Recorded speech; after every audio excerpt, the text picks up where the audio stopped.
या कार्यक्रमाच्या निमित्ताने या ठिकाणी उपस्थित सर्व Jitkar sir, Bormane sir, doctor Namewade sir, doctor Bormane sir, Vijay Shinde, Prashant Walke, आमचे दीपक कदम आणि आमचे सगळे स्टाफ मुख्य जे आमचे कॉर्पोरेशनचे सगळे जण आहेत की ज्यांना आता सगळे सर्टिफिकेट स्टार खेळाडू आहेत सगळे स्टार खेळाडू अशासाठी सर की गेल्या काही वर्षात कोणतेही काम द्या तुम्ही त्याच्याशी रिलेटेड असो नाही तर नसो 100% फत्ते होणार अशी सगळी आमची टीम आहे आणि माहिती नसले तर माहिती करून घेऊन करणार. जसं तुम्ही प्रात्यक्षिक बघितलंच आहे की आता आपण सर्टिफिकेट जी दिलेली आहे दीपक मी थोडक्यात ते सांगितलं की त्यांनी बाळके सरांना कसं शोधलं कसं झालं बरोबर. पण हा जो इनिशिएटिव्ह AISS सर्व्हिसनी जो घेतलेला आहे भविष्यातला एक अंदाज किंवा एक भविष्याची दृष्टी आणि भविष्यातला एक नेमका आपल्याला कोणत्या प्रसंगाला सामोरं जावं लागणार आहे तर त्याच्यासाठी आतापासूनच ते कशी तयारी करायची तर ते मी ही एक विजन असं समजतो मी या ठिकाणी.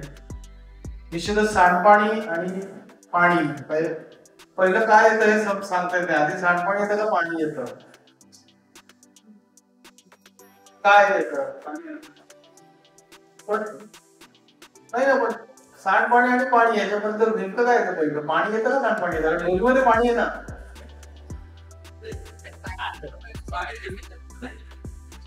आणि ते आलं नाही तर काय येतं तर डोळ्यात पाणी येतं. म्हणजे जी पंचतत्व आहे तर त्यापैकी आपल्या जगण्याचं जे आवश्यक आहे ते पाणी आहे आणि त्या पाण्याचं आपण सांडपाणी करतो. त्या सांडपाण्याचं परत पाण्यामध्ये रूपांतर करण्यासाठी निसर्गाला भाग पडतो तर त्याच्याऐवजी आपण स्वतः काय करू शकतो हे कसं कळावं त्याच्यासाठीचा हा कोर्स आहे. ह्या कोर्स मध्ये सगळे टेक्निकल डिटेल्स वगैरे तुम्ही शिकलेला आहात कारण ते शास्त्रीयदृष्ट्या सिद्ध झालेलं आहे. पण सांडपाणी कमी क्रिएट व्हावं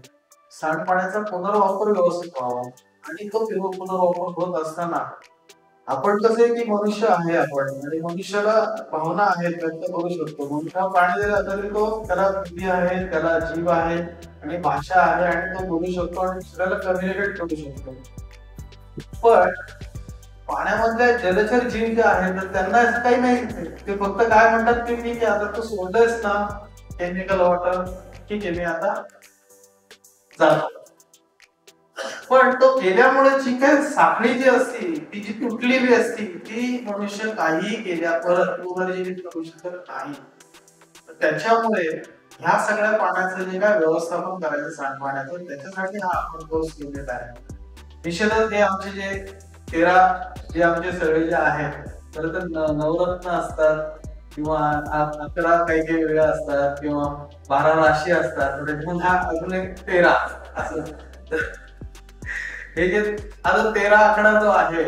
तर ह्या 13 आकडा हे मी 13 मेंटॉर समजतो आमच्या महानगरपालिकेचे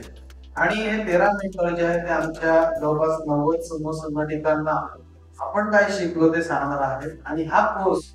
मिनिमम 300 लोकांसाठी कसा देता येईल आणि ते सुद्धा सगळ्या प्रभागांमध्ये की जेणेकरून त्या प्रभागामध्ये जे कोणते एसटीबी प्लॅन्स असतील किंवा जो कोणता सांडपाणी पुनर्वापराचा धोका प्रकल्प असेल त्याच्यामधून त्यांना एक रोजगार मिळाला पाहिजे आणि दुसरी गोष्ट म्हणजे तो प्लांट व्यवस्थित चालला पाहिजे. आणि रोजगार तर येतो पण प्लांट व्यवस्थित चाललं कारण अनट्रीटेड वॉटर जर आपण नदीमध्ये शेवटी जातं नदीमध्ये गेल्यानंतर धरणात जातं आणि धरणात ते आपल्याला प्यावं लागतं. खरं तर ट्रीटेड वॉटर आपण पितो म्हणजे आपण काय पितो होतो म्हणून मी तुम्हाला मगाशी प्रश्न विचारला होता आधी काय येतं पाणी का सांडपाणी म्हणजे सगळ्यांनी सांगितलं पाणी येतं पण तुम्ही जे पाणी पिता ते कोणतं पाणी आता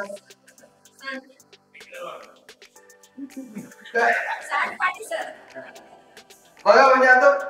तुम्हीच सांगितलं होतं आधी पाणी येतं मग सांडपाणी येतं पण आता तुम्हीच कबूल करताय की आधी सांडपाणी येतं मग पाणी येतं लक्षात आलं का.